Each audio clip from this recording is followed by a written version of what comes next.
देखिए आगे जो नैमिषारण्य है, नैमिषारण्य का वर्णन आया है श्रीमद् भागवत में, जहां पर सौनकादिक परमहंसों को सूत जी ने श्रीमद् भागवत की कथा श्रवण करवाई थी। तो ये नैमिषारण्य नाम कैसे पड़ा? एक बार 88,000 ऋषि, शौनकादिक ऋषि यानी कि 88,000 ऋषि परमहंस भगवत प्राप्ति हेतु यज्ञ कर रहे थे। तो उन्हें यज्ञ करना था, तो उन्हें वास्तविक सही स्थान की आवश्यकता थी। सही स्थान का चुनाव कैसे किया जाए? सब ब्रह्मा जी के पास गए और ब्रह्मा जी के पास जाकर के उन्होंने प्रार्थना की कि आप हमें ऐसा कोई स्थान बताइए जहां पर हम श्रीमद् भागवत कथा का श्रवण कर सके। 1000 वर्ष का उनको यज्ञ करना था भगवत प्राप्ति हेतु, और 1000 वर्ष यज्ञ जो करना था उसके लिए सही स्थान का चुनाव करना था। तो सारे 88,000 ऋषि ब्रह्मा जी के पास पहुंचे। तो ब्रह्मा जी ने एक मनः चक्र छोड़ा, मन का चक्र छोड़ा।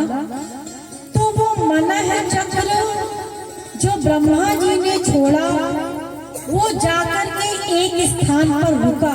एक निमिष में, 1 सेकंड का भी 1/4 भाग उसको निमिष कहते हैं।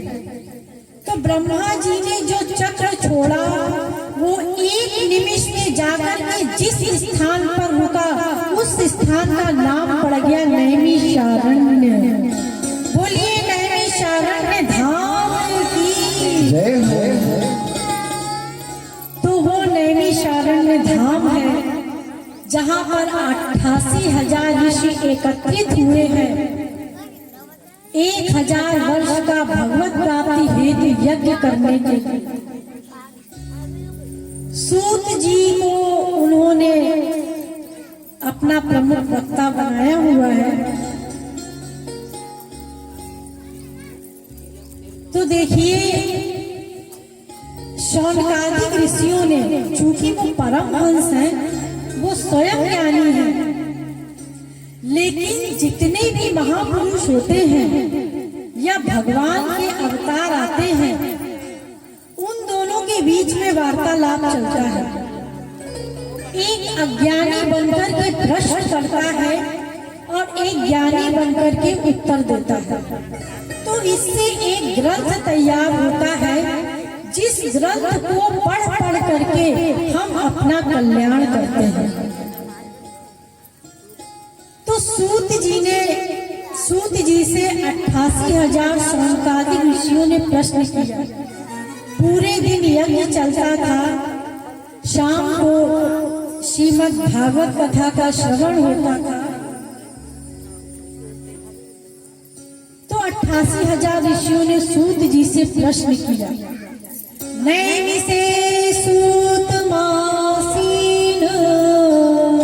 मभिपात्र महामतिम।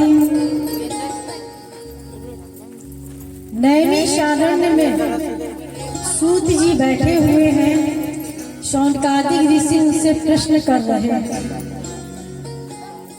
कि नैमिषे सूतमासीन मभिपात्र महामतिम कथामृत रस स्वादन कुशलः सन को ब्रवीत। कि हे सूत जी, हमें ऐसी कथा सुनाइए।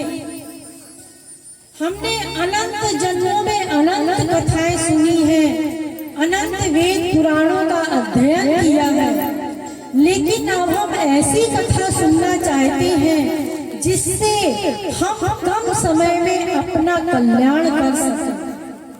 और एक बात ध्यान दीजिए, एक बात ध्यान रख करके आप हमें वो ज्ञान दीजिए। ये कलयुग है और ये कलयुग में बहुत अल्प बुद्धि के लोग होंगे। अभी क्या बताया जा रहा है 10 मिनट बाद भूल जाएगा। तो कुछ ऐसा ज्ञान दीजिए, ऐसा भक्ति का मार्ग बताइए कि कम समय में हमें ज्यादा शास्त्र वेद का ज्ञान ना समझना पड़े, कम समय में हम अपना कल्याण कर सकें।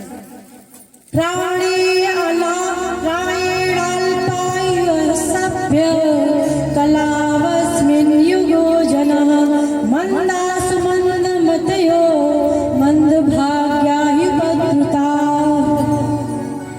बहुत अल्प बुद्धि के लोग होंगे और कम समझने वाले होंगे, इसलिए ऐसा भक्ति का मार्ग बताइए जिससे कम समय में अपना कल्याण कर सके। तो सूत जी ने सोचा, कितना सुंदर प्रश्न किया है इन परमहंसों ने।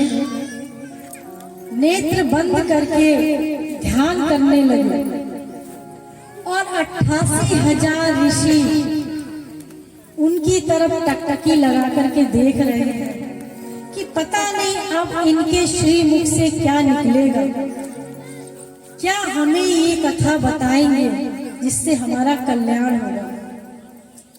सूत जी की आंखों से झरझर आंसू बहने लगे और उन्होंने सौनकादिक ऋषियों की ओर देखा और उनसे कहा कि ये जो तुमने प्रश्न किए हैं, वास्तव में यही प्रश्न सभी को संतों से करना चाहिए। हम तुम्हें ऐसी कथा सुनाएंगे जिससे कम समय में तुम्हारा कल्याण हो जाए। काल